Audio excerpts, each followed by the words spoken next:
Ήμουν ποιος που νύχτω 180 λαό του ρε. Δηλαδή, καταλάβεις ποιον εμπούσιν τη χάρνηση να μου γάμιζαμε. Ήμουν στραγότο γέρι. Θα ήμουν ρε φίλε. Το 80 είναι πολλά μου και θέλουμε καόλες.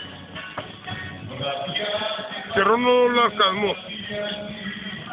Αντί να ισώσω να πάω έστω μου κραώσω και 300 και 400 να τη μούγα. Να πάω στο μου αφέσω.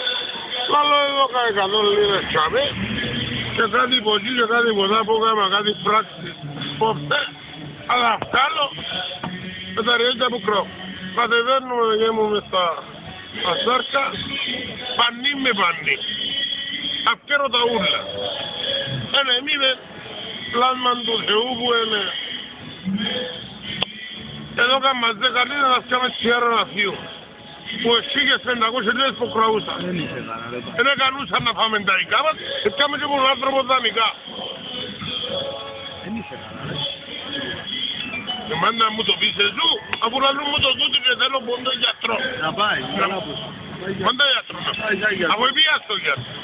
Θα μου φέρει τους άλλους ούλους λαλί μου και ζούσε καλά.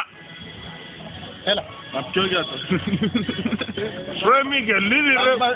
Ναι, από έτσι φαίνεται καλά ρε, πώς διαπιστώσαι να πεις καλά.